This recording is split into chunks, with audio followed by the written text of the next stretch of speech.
You ask Tiger to calculate. This deals with linear inequalities with one unknown. The final result is x smaller than 2. Let's solve it step by step. Simplify the expression. Expand the parentheses.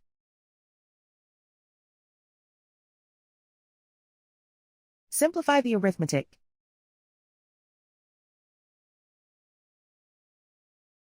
Group all x terms on the left side of the inequality. Subtract 2x from both sides.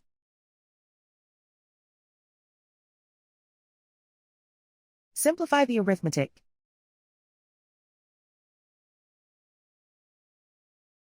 Group like terms.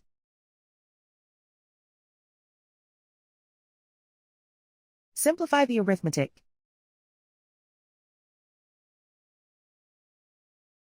Isolate the x. Divide both sides by 3.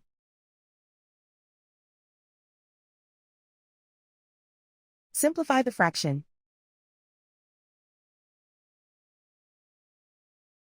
Find the greatest common factor of the numerator and denominator.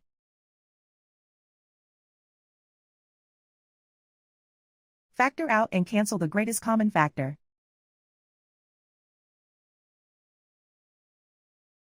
Plot the solution on a coordinate grid. And so the final result is x smaller than 2.